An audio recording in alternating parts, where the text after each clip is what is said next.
College of Medicine, na-repay na mo, nag-pass na mo ng board exam, it doesn't mean that you may not read anymore. Otherwise, magiging stagnant kayo. No? So you have to read and read and read. No? So reading will not stop the moment that you graduate. The more that you are going to read, because you will be reading, you will be, dealing with patients. Okay, so we will try to discuss the review of related literature in the context of the proposal development. Okay, so in the MSF, the research format, there are three. So you start with the capsule proposal. So in the capsule proposal, it's actually a short version of the full-blown proposal. Okay, so sa capsule proposal, of course, you have your chapter 1, you have your chapter 2. And then, you are going to defend the capsule proposal. Maybe in your physiology, this is equivalent to the title defense. So, matinala mo nga, title defense pa lang din, nga naman inyong pamagubigi pangutana, anak unyo kung sa objective, kung sa methodology. It is because you are talking of the chapter 1 and the chapter 2 when we talk of the title. And then, the moment that medyo approve na yung capsule proposal, that is the time that you are going to develop the full-blown proposal. So, ito na yung the details of your capsule proposal, and then defense again, and then after the defense, successful defense, that is the time that you collect the data and do the final write-up of your paper. Okay, so this is now the content of the capsule proposal. So you have the background of the study. So when you say background of the study, it talks of the topic of interest and also try to justify why the study has to be done. And then you have the objectives, then you have the general, and as well as the specific, and then the significance of the study. Now you are going to identify who are the possible, the end users or stakeholders of your study, and then you discuss what benefits they will gain from the study. Now, you have to discuss this in detail because in the final report, ito yung maglabas doon sa recommendation ninyo. So you will have recommendations to all the different stakeholders of your study. And then, the methodology wherein you have the research design, the setting, population, sampling design, the variables, data collection, method, plan of analysis, and also the ethical consideration. Now, all of this, from the background of the study to the methodology, kailangan talaga yan ng detail, very important details coming from the review of related literature. Hindi pwede yung isama ko ito because nalaman ko nakasama ito eh. No? So that's very subjective. Now, in your write-up, you should be as objective as possible. So yung background of the study should be objective, the objective significance of the study, and the methodology. The only part of the study that is quite subjective is the discussion of the result. Kasi sa discussion of the result, doon papasok yung possible explanation based on the review, based on what you have encountered, what you have learned. Doon papasok yung subjectivity mo. And then, the rest, objective talaga yan. Okay, so, this is now the research proposal, the full-blown proposal, wherein ito yung two major components. The preliminaries, you have the title, approval sheet of data collection, the list of tables, and also the figures.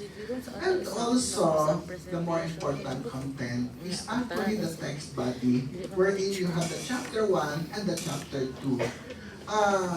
Of course, doon sa chapter 1, meron pa yung mga like for example, the background of the study, the review of related literature, the objective of the study, you have the conceptual framework, etc., and also the methodology. Okay, so, and this is now the final thesis format. Okay, so in how to develop the background of the study, so very short lang yan siya. For us, And siguro as wala much as siya possible, you follow this format for the background of the study. Video ni Doc, You should asa na start doon with a ang part, brief hindi pa provocative nag-picture. statement about the study, about the problem. Very short provocative statement. Yun ang pinakaunang sentence na makita dapat sa background of the study. So, like for example, the study is about malnutrition. So, ano yung brief provocative statement about malnutrition? So, then you will say malnutrition is one important public health problem among children because this is one of the main, the leading causes of mortality. No? So, while you are talking of malnutrition, pwede na ito mag-lead doon sa mortality. So, that could be a provocative statement for the topic malnutrition. Then after that, you are going to follow with facts and statistics. Ano yung statistics about malnutrition? So, ano yung global, national, and what is the local data for malnutrition? And then after that, you are going to present what has been done in order to address the problem. And usually, on how do we address malnutrition? So you will have programs and services that is done by the national government, that is done by, let us say, the private sector, or what is done by the private and public mixed sector.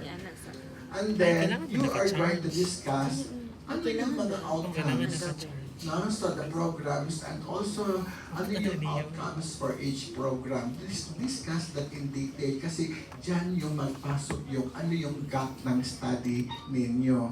And then that is why after that, then you need to justify.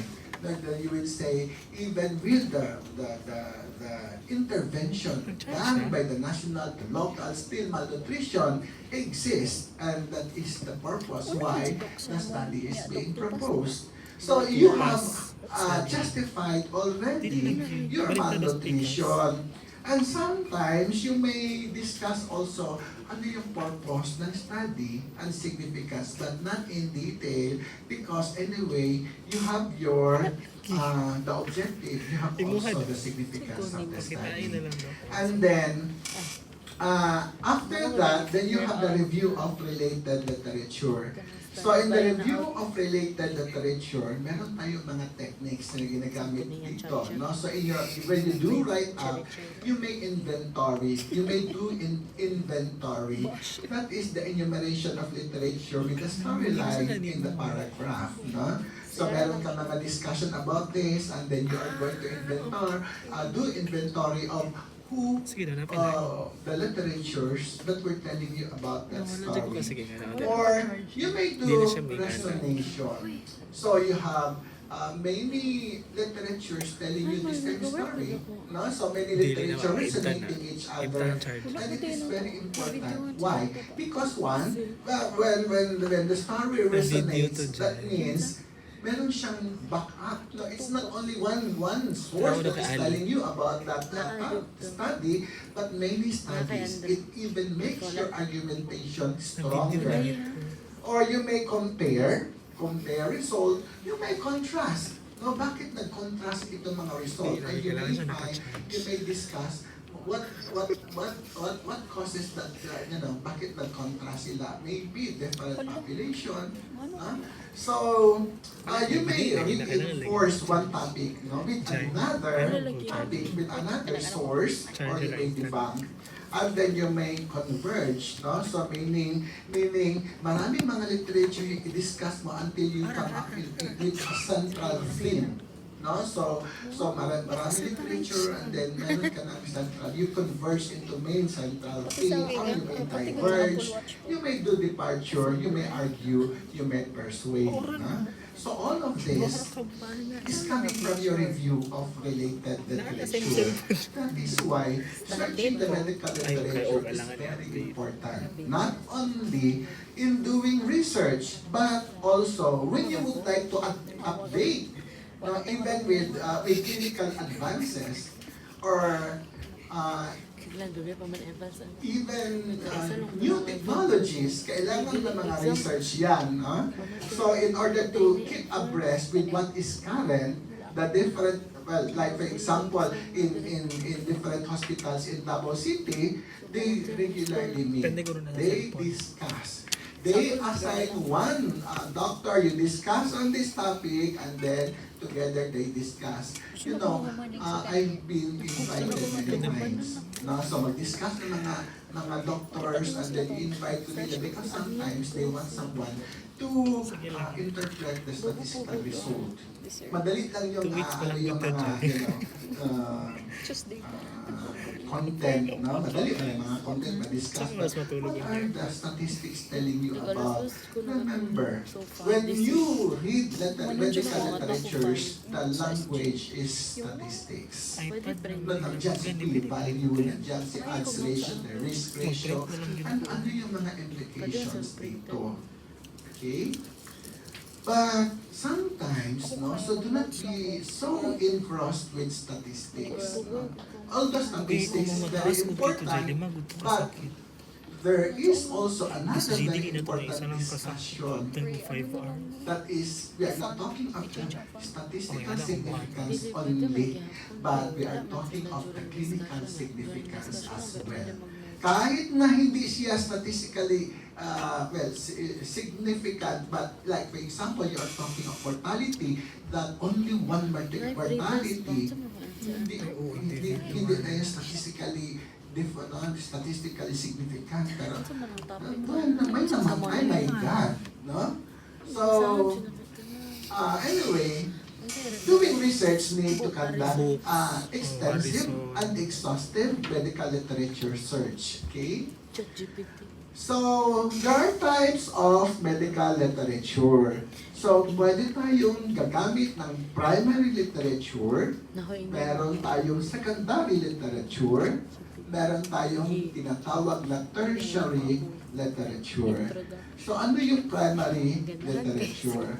Pag primary literature, these are original materials. So when we say original materials, it's like the output that you did in your physiology, that you have the data.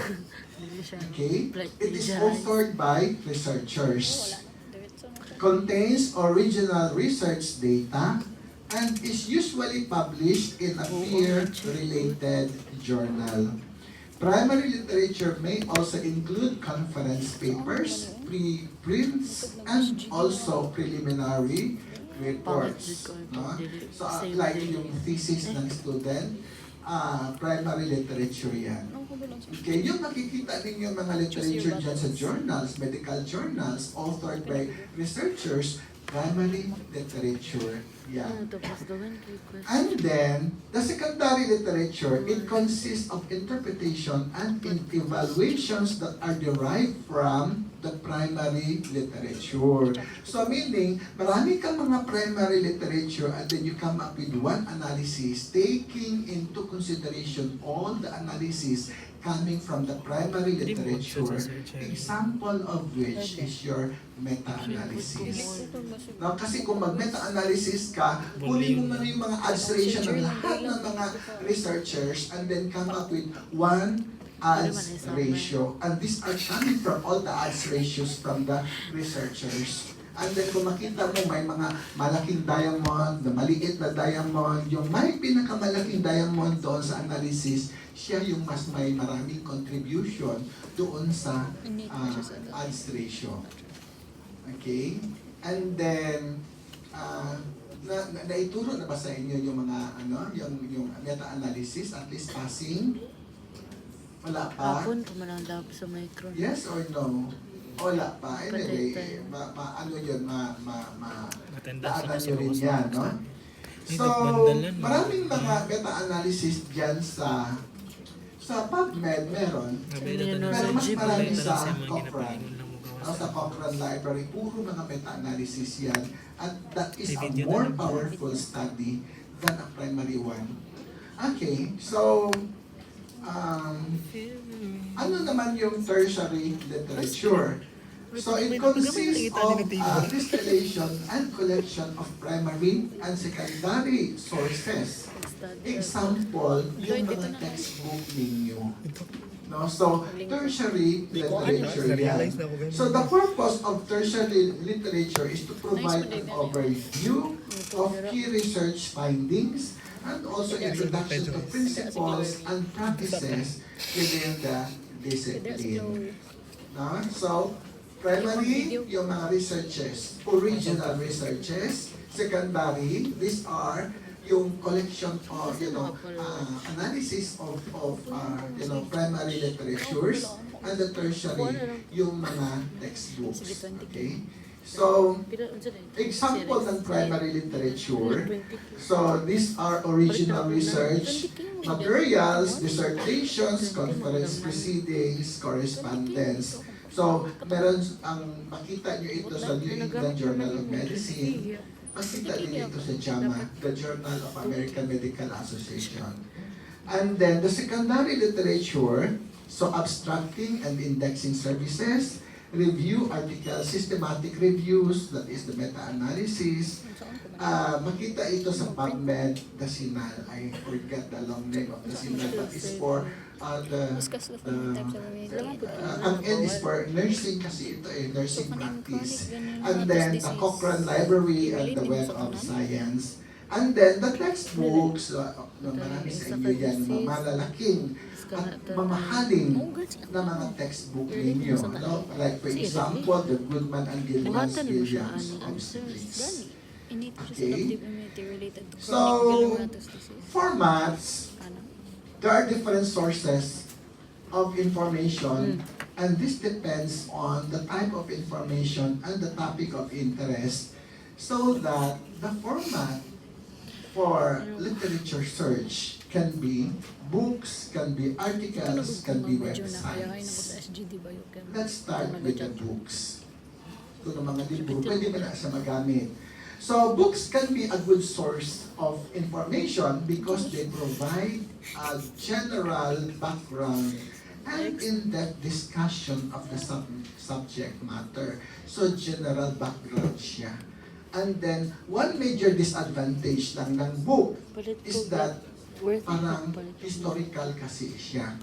No? So, it takes years kasi from developing the original paper hanggang sa, compile na siya, i-edit na siya until it goes to the library bookshelves. It takes years yan. No, kahit the latest edition, tingnan mo ang mga articles yan coming from researches coming that is done in the past. No? So, it takes years talaga. Sometimes, nagiging historical talaga yung nandyan. No, can you imagine, I would like to know about COVID-19. Makita ba siya sa mga books natin? No? So, nabala na siya sa latest edition ng IM ninyo? Wala siguro, no? No? So, kaya historical talaga yung mga books, no? But when you want something very recent, we want to know something that is very recent, ayun, ibuhuna-huna ang libro as a source of your review of related literature. Now, books may be used when you need a broad overview. There are times when you want someone to explain to you everything that is from the beginning up to the end. Books are very appropriate for this. Or when your research topic is historical. No? Kasi anyway, cover na yan, nandyan na yan sa books na yan. Books lend themselves to topics in which the topics don't change much over time. And then, you want to several opinions from one place. Some books collect essays that give you several points of view in one source. So, books may not be used when the topic is very recent, no? COVID-19. Magkabuang mo panita mga libro, wala yun na, no? So forget it. Books may take years to get research, written, published, purchased, and put into the library shelves. If the issue you are researching is constantly changing, a book may be outdated by the time that it gets into the library. No? So wala yun na siya. No, pag history ka itong COVID nga, pero original ka COVID nga, COVID na karon kay unsa naman medyo flirty. No? So, wala na ditong karaan. You have a fairly narrow topic. No? Kasi yung book kasi is very broad yung discussion niya. But look at your research. Diba? So, tignan na inyong mga doktor, inyong mga kuan niya. Try to focus your study. Focus ka, malnutrition among children. Yung ka malnutrition among children. Ayun, nag-discuss na malnutrition sa mga buntis. No? So, very focused yung mga literatures. Your research, very focused yan. Now, but when you are interested with a very narrow topic, books cannot provide you with such because the book provides you with a general overview of the topic. Okay, so articles, ito yung medyo focus. Look at the articles that you will read in literatures. No, very focused good siya. No, like for example, fall among elderlies. Then you are talking about the fall among the elderlies only. Wow, nagyan na siya mag-isiputuglain pa. Okay, so articles tend to be narrower in scope as compared to books and are good for focused discussion of the topic. Scholarly journals contain high-quality articles, usually written by experts, and use data and statistics to back arguments. No, very objective yun siya. No, dili na pwedeng ibuhat-buhat lang kung nagbuot-buot. Okay, articles may be used when your topic is very recent. No, when you do when you go to the PubMed, makita kining watanan mga topic that is very recent. And among the different medical journals, ang nakita nako nga medyo it will provide you with the latest yung PubMed. Like for example, you want to know about hypertension, but it should be the one that is published today. What date is today? August 6, no? Hypertension, August 6, 2024, na. No? So, mag-provide siya of latest information. Kaya gusto ko yung PubMed. So, your articles your research topic is very narrow in scope and some topics are so specific, the whole book will not be written on them. So, kung conjugate ka, no? Very specific. Kaya nga, when you are doing your research, mas maganda kung, kasi yung research mo is narrow in scope kasi siya eh. Maganda kung narrow in scope din yung kukunin ninyo na literature. Kasi para yung write-up ninyo hindi sabog. No? Kaya kung kuha ka sa libro, medyo sabog yung book eh. Tapos mahirapan ka na i-condense yung doon sa ano mo, doon sa write-up mo, doon sa research. Okay, so articles may not be used when you need a background or overview information kasi limited siya in nature. So articles tend to focus on a specific aspect of the topic or your topic covers a long time span because articles are very recent. So when an issue has a long history, you may only find one aspect discussed in an article. No, hindi talaga yung history na gikan lapu-lapuhan to karon, no, hindi ganoon yung articles. Okay, so websites also can be a very good source of information. Ang problema sa website, everybody can actually doon. Kaya be very careful. You need to have a very vigorous evaluation of your source. No, kailangan legit ba talaga ito? No, inyo ginatan-awon. No, so yun yung publication ninyo. No, huwag nyo kunin yung information kasi naka-post kasi siya doon eh. Hindi pwede yun. You need to evaluate. Saan article ito? Is that article, ano ba? No, legit na talaga yung article na yun. No, so you have to take responsibility to rigorously evaluate each site for quality.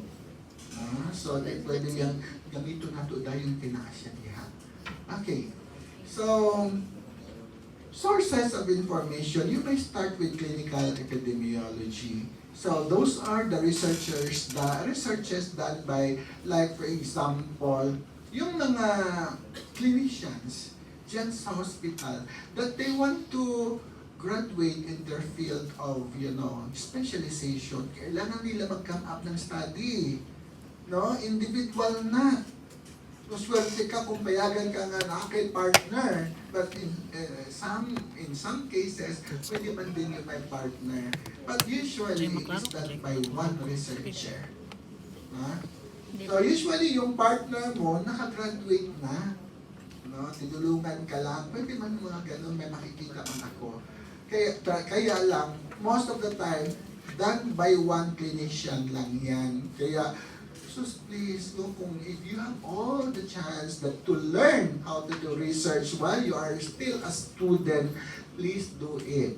Kaya wag you kay ligtas. When you go to SPMC, when you go to, grabe yun kayo, under SPMC, grabe kayo na sila mag-evaluate ng study ninyo.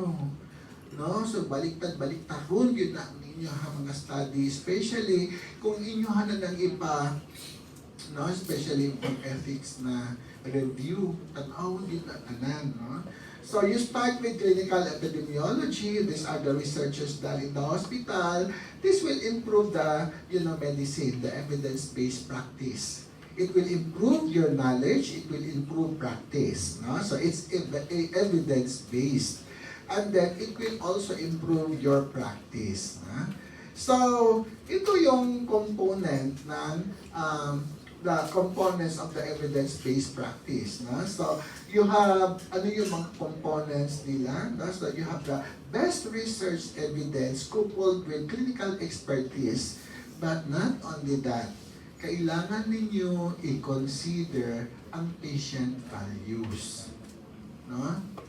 So, can you imagine, na mga, like for example, daghan may pangutana, na naman yun, kataas kaayo ang mortality rate, ang infant mortality rate, ang maternal mortality rate sa Pilipinas. Even if you are going to compare that in Vietnam, unsa man ang Vietnam tungo na, they started from scratch, and then their doctor study in the University of the Philippines College of Public Health. Pero karon asa na sila? Nabiyaan ta, no? So they very imaginative na sila, very creative na sila, no? So at some point in time they want to reduce all this kind of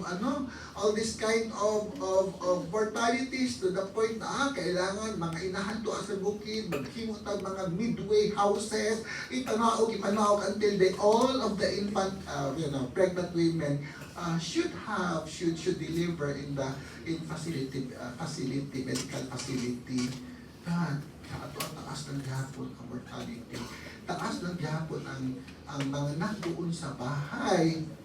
And gipangutana, man ikaw naman siya naman kag-isa nga, gan home delivery pa mangyapon ka manang, no?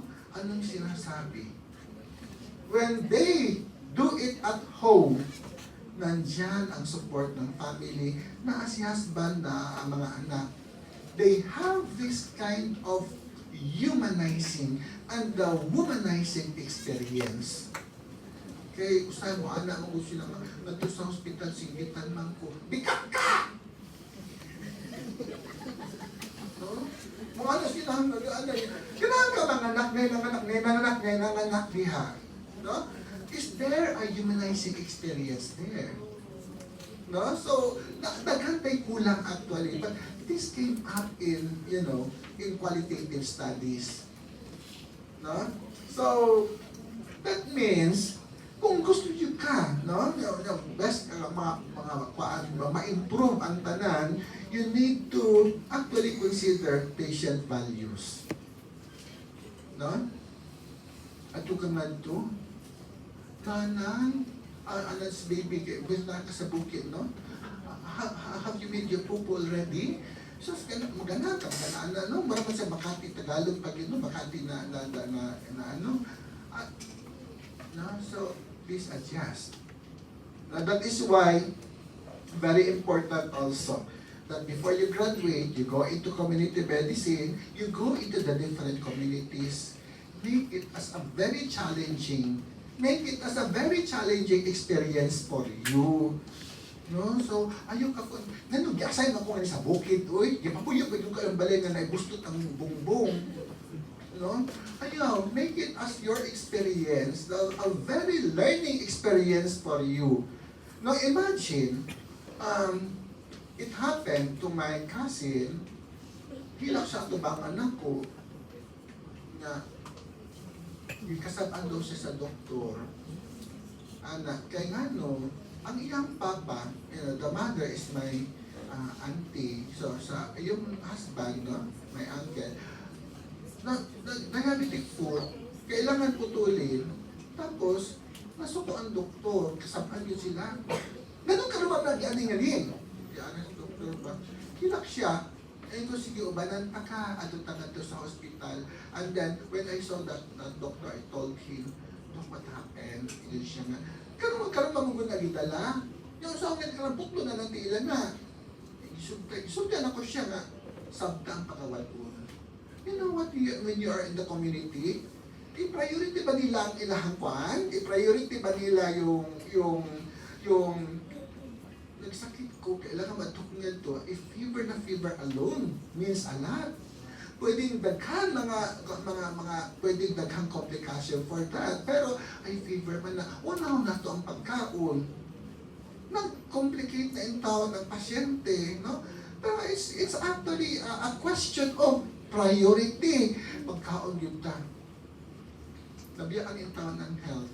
Mauna nga, if you are in the community, no, magkaroon ka ng exposure doon, make it as a learning experience, parang opportunity for you to learn. What is it like living in the community? Because these are all your patients after all, later on in your practice. No, sabta tao na ninyo. So very important, patient values. Kung kaya bulong mo ni Ana, then you are a very good doctor. So, tingnan mo, one component, very important, the best research evidence, because this will help you improve your knowledge, your practice. So, ano itong best research evidence? Well, research have many study types. No, meron tayong tinatawag na observational, meron interventional. No, so,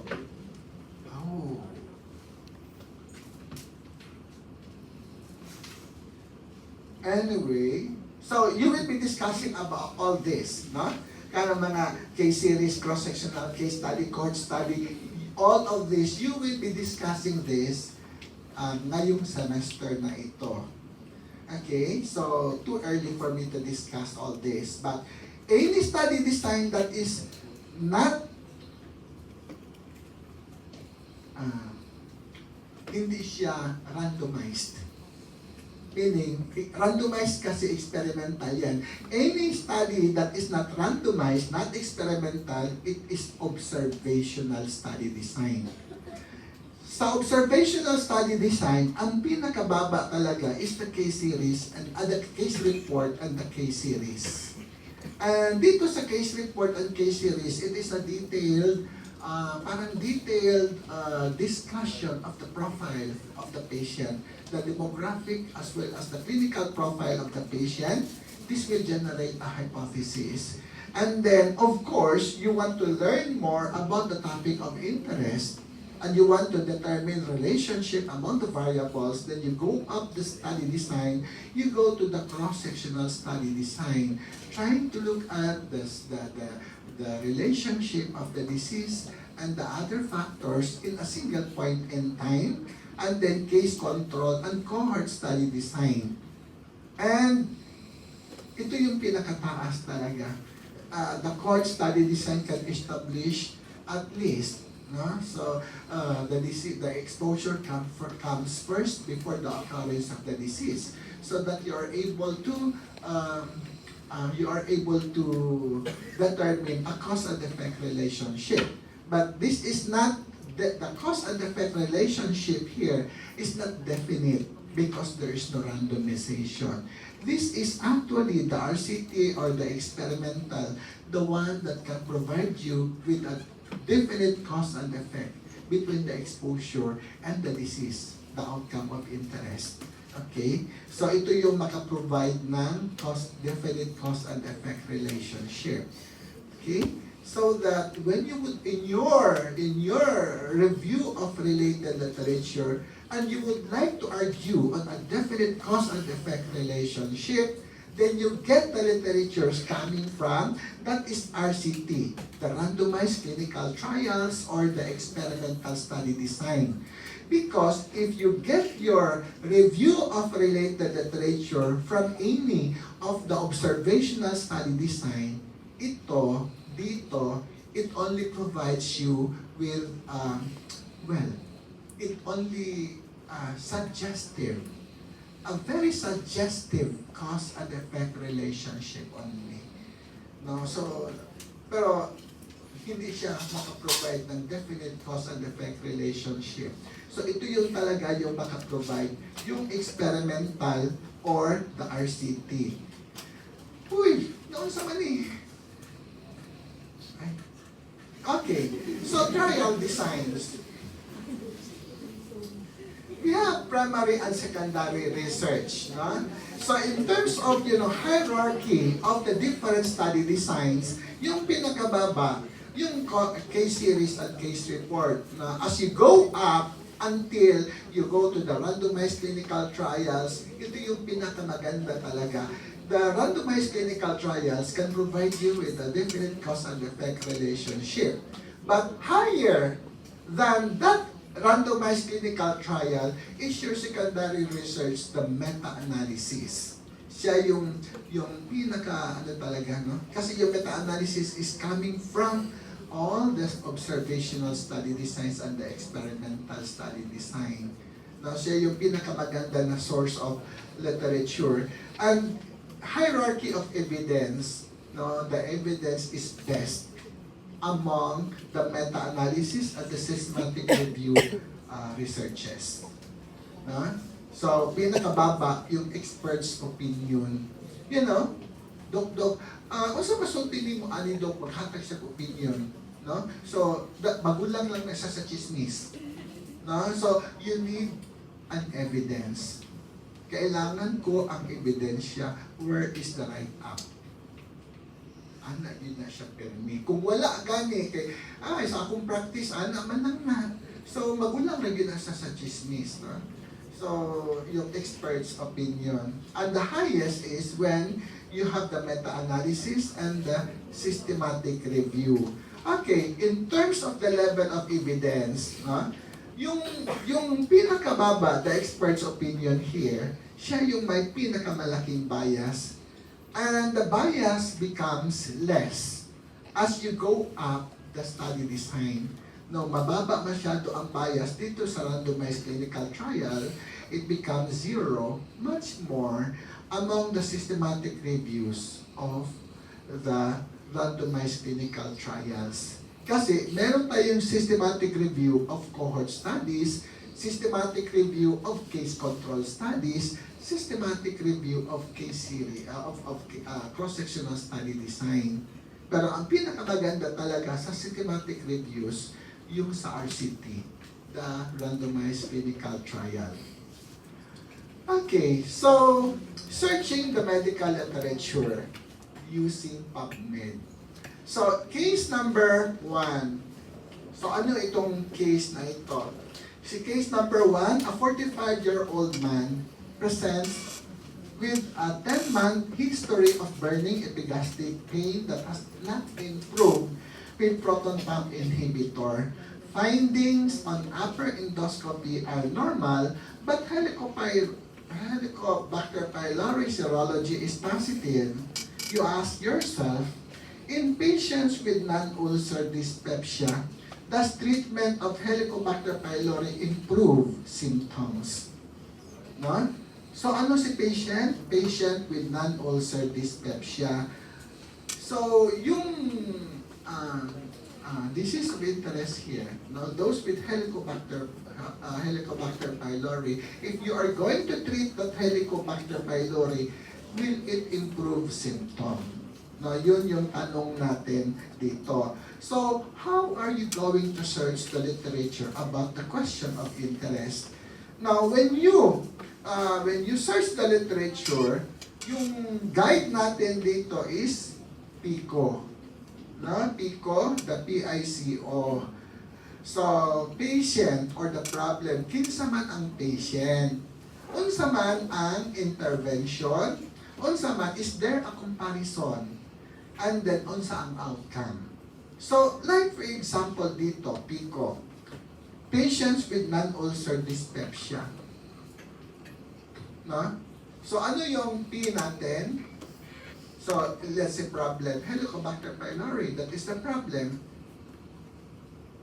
Anong intervention? Treatment of Helicobacter pylori. May intervention ba tayo? Comparison group? Like for example, treatment versus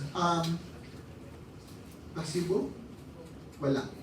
No? So, none ang comparison. Ang outcome, improve symptom. Yun yung mga search terms na gagamitin ninyo. Okay?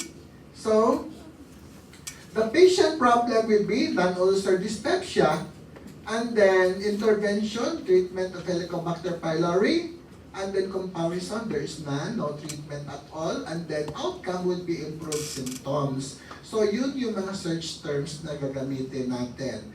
So, let us say, we are going to use the PubMed. Okay? So, sa PubMed, if I am going to use Helicobacter pylori, will it end up with a large search? No? So that means, ang outcome ng search natin will be all articles that contains Helicobacter pylori. So, hindi relevant yung search mo because there are some literatures, kasi remember that ang study natin is focused masyado, but all the literatures that will be provided to you are all the literatures that contains at least one term, Helicobacter pylori, very large search. In order to make a relevant search, you should come up with at least 2 terms. Right? So, ito yung, you can log on to PubMed, no? HTTP, kasi sabot sa HTTP. Kung na www lang, no? And then pubmed.gov, no? So, ito yung kanyang mukha, no? So, when you go to Explorer, no? So, ito, asa na to?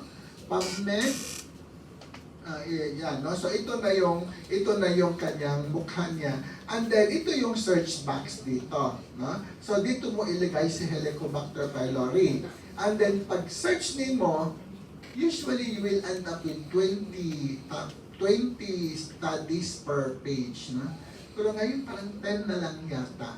But it used to be 20 studies per page, at the next 20 studies, next 20 studies, and then you will start with the latest, no? With the latest publication. So, kung isulat nato si Helicobacter pylori and then search, no? So, ito na yung kanyang kuan. 2017 pa gani ang Helicobacter pylori ang yan. Anyway, so ito yung mga nag-search, no, from anong year na yan hanggang 2020. Karang ano man din, no? And then anyway, as what I have told you, no, so ito medyo large ang search niya. So in order to focus your search, then add more terms. How do you do that? Comma, or you may use some Boolean operators. Ano example ng Boolean operators? And, or, not, no? So like for example, but when you are using a Boolean operator, paki-capital ang lahat letters so that the computer can identify it as Boolean operator. hindi yung small letters. Kasi kung small letters ang and, sa to pa, it is part of, the search that you're trying the topic that you're trying to search. But kung i-capital mo si and, so the computer identifies it as Boolean operator. So like for example, ito, Helicobacter pylori and non-ulcer dyspepsia. So that, anong outcome nito? It will be all literatures that contains Helicobacter pylori and it contains also the non-ulcer dyspepsia. And this is a more relevant search. Okay? So, kailangan nandyan si dalawang terms na yun ang literatures na ibigay sa inyo. Do you follow so far? But if I am going to use or Helicobacter pylori or non-ulcer dyspepsia, unsa may tabo sa search ninyo? Even wider. Because it will be literatures that contains Helicobacter pylori, literatures that contains non-ulcer dyspepsia, no? Malibog na noon ka og samot.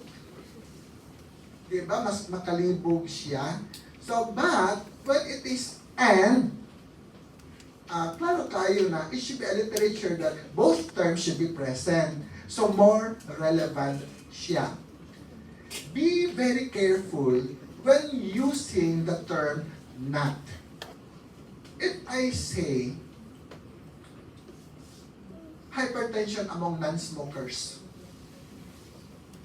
So, if I search hypertension, not smoke, ano ang outcome?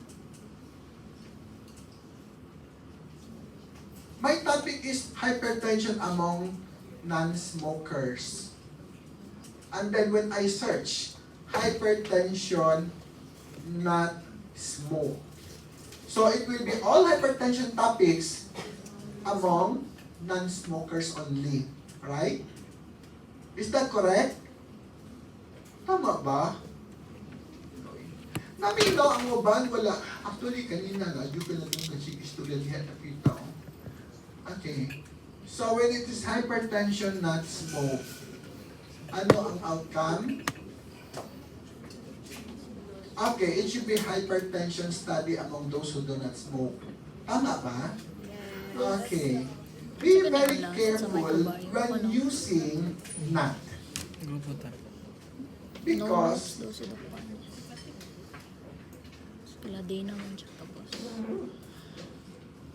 if my title of my research, hypertension among non-smokers, ma-eliminate ba siya? But when you say hypertension among non-smokers, that should be part of my review of related lit, right? Oh, pero ang title na ko, hypertension among non-smokers, ma-eliminate ba siya sa search term ko, hypertension not smoke? Yes, ma-eliminate siya. That could be a very good search for a literature for me also. Pero ma-eliminate siya because hypertension is there. But smoke is there also, non-smoker. Smoke na spelling to ang nagto eh. No, not smoke, gitanggal siya. Kahit non-smoker siya, but the smoke is there. No, so tanggalon yun siya sa imong search. So, maraming literatures ang mawawala. No, so that is why you should be very careful when you use the term not. Okay?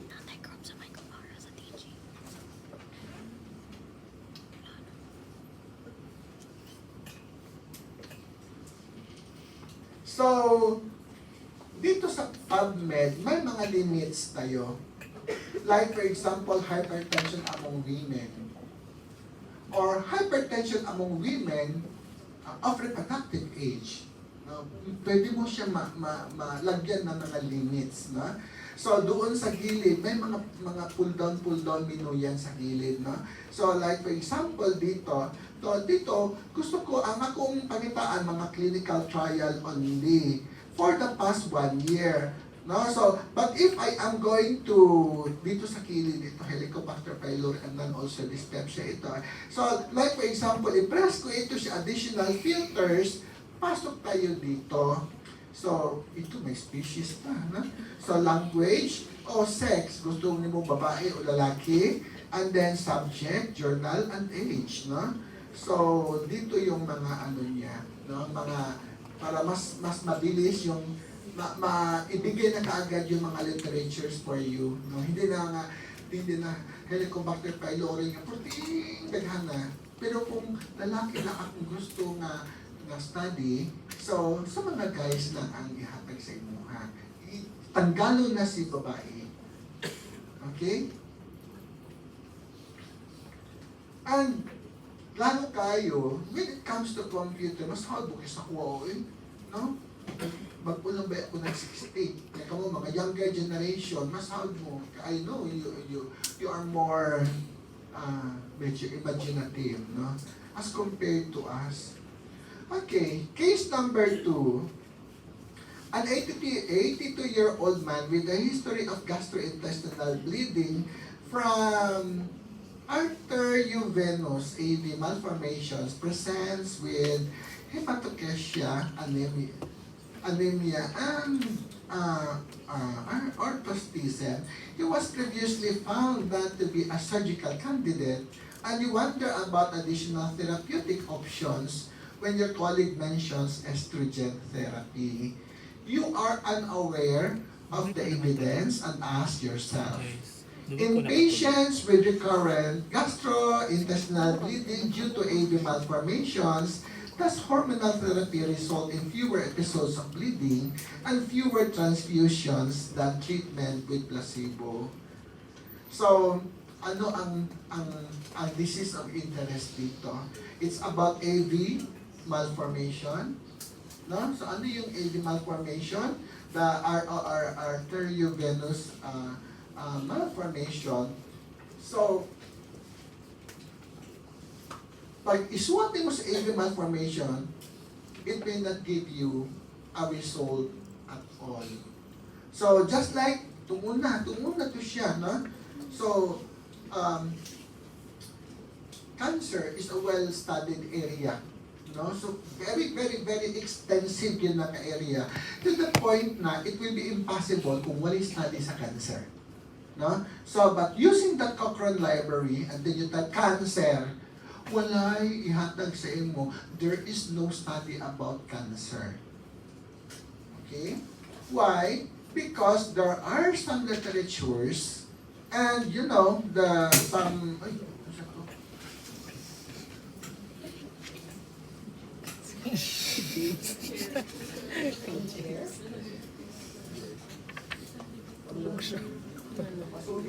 na yun, ha? Linog, bang! After na maglinog niya, nagkanaan na butin taon ng nanin ang sa elevator, anak ko sa adadayin ko sa guard yan. Ayaw, ihon nung ha, idagan kaya ito dahil sa silong, sige na yan ito sa silong.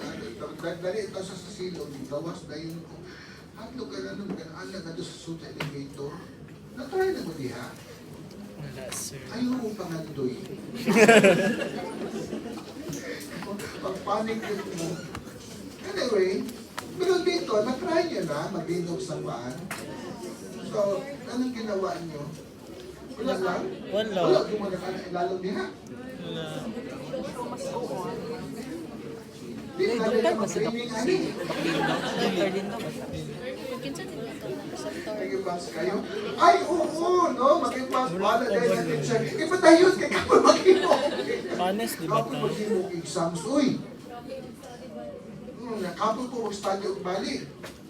Pero, you know, ano ang problema po na ng mga tataas na building? Kasi balik ka tangan ni, hapit na mamahuman. So, anong sinabi ko? It's about cancer. There are some search engines that requires mesh terms. So, ano yung tawag ng mesh terms? Medical subject heading. No, but instead of using cancer, sa kanya gusto niya carcinoma. No, but when you use carcinoma, agoy 40, daga na kumpleto. No? So, how do you know, paano mo malaman yung mga mesh terms? You can always go Google. If I am going to use PubMed, so magkano ka mesh term for, let's say, cancer using PubMed. So mag-suggest yan siya. No? Kahit si Gemini, pwede magbigay sa inyo. Did you try Gemini? Yes. Ay, No? okay ko ka, yes. Buhatan na siya. No? So, ito siya na, kung ko kang Gemini na, huy, yun sa Malaysia. No? Even the weather condition of, Philippines, Davao City, buhatan siya, no? Ano dahil kung I love you, Gemini, at tubag din siya, thank you, but I cannot reciprocate. Sorry. You try the good. No? So, di daw niyo ma-reciprocate ang feelings natin.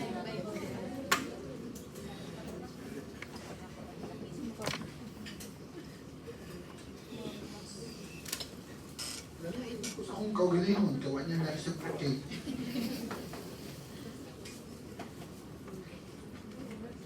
Okay. So, lastly, ito, the High Impact Journal. Dito kayo kukuha journals with high impact factor. Kano mangita pa man sa uban, like PubMed alone can provide you tons of literatures. Yung manguha pa mo sa uban. So, when you say high impact factor, that is actually the number of times it is being used by, the leading researchers in the world. No, siya yung may pinakamagandang source, no?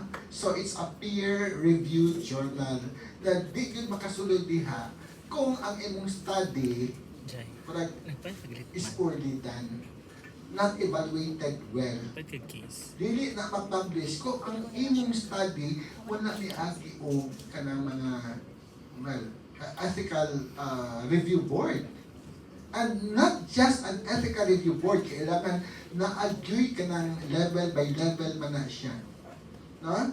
So, ano yung mga journals with high impact factor? So, the New England Journal of Medicine,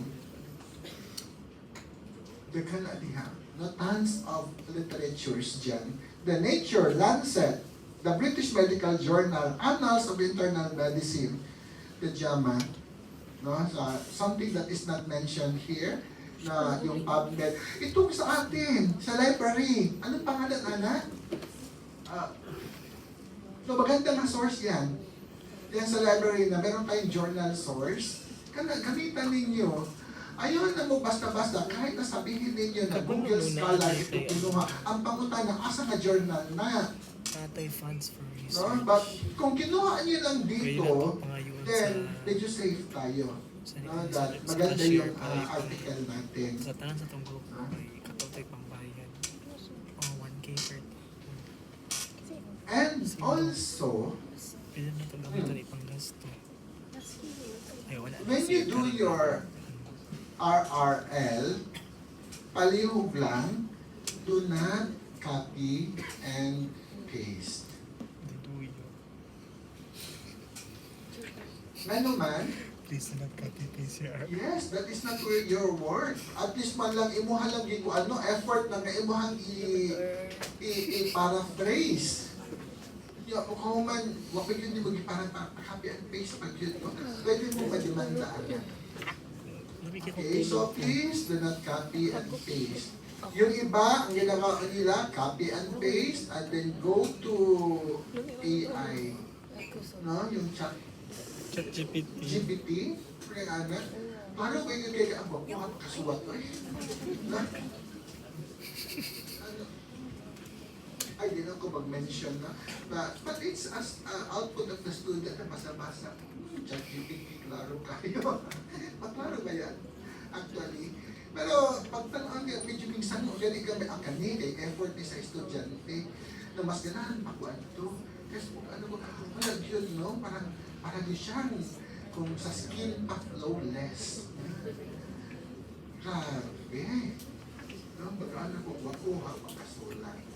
Ako po gi-copy and gi-paste na ko sa search terms. Di, pakitaan. Buwan pasabot, wala niya gi-copy and paste. Di, gabi, sa pag-imo nang ipadagan ni mo mag-check kung mga plagiarism, di yun na makitaan. Tungkol kay, ginawa yan ng chatpad. No? Chat, ano yan? Oo, niya. Oo, no? So, pero pareho ko din taon ano, do your, ano mo, in the end, ang machine ang control sa inyo, kung mapakontrol mo, no, do not allow the machine to control you. Ikaw pa rin. Okay? Kapoy lang good. May mga naka-imbis nag-study na unta-unta. Sus, may buong pagin ko aning. Oh, na siya, ha? So, ang Turnitin natin nag-expire na Ano kasi. si Dana? I didn't know kung may bagong Turnitin ang research library. Ang research, ito yung Turnitin na mag-check ng similarity index. So No, the kung candidate is a pinaka-percent case plagiarized yung study ninyo. i-discuss. Ayun sa I nagbulat did not ang know in case. SPMC, I think, Hindi pangalitan na ito. i-allow nila ang 10% Chadyak plagiarized. ang case dapat. Hindi siya mag-focus. There is no such thing as Mabot yung pangutan na about. 100% na dili ma-plagiarize. Di yun na, imposible yun na. Dili. No? Because like for example, when you do your write-up, in a study conducted by so-and-so, entitled, di mo ba dahil paraphrase ang title? No? Pag sulat mo sa title, exactly the same as na nandoon, talaga makita na niya nga plagiarized. Ano na siya? Kay copied word by word kasi siya eh. No? So, i-identify yun na niya siya as plagiarized. Lalo pinaka-person ka agad doon sa ano mo. Doon sa index mo, lalo pinaka-person na plagiarized ni. Pero mga title ng YouTube, ito yung ginatawag na false positive doon sa kanyang similarity index. Okay. So, ay wala, nakaraan na ni IGSR. Institute of Graduate Studies and Research, Institute of Graduate Studies na siya. And the dean for the graduate school is, kailan mo kasi dean sa graduate school natin, so is Sheila Hernandez. Okay. Say, ano sa daw? So, i-share ko na ito Dean daw doon sa sa ano College of Graduate School. Si Doc Sheila. So, alam niyo bago ilang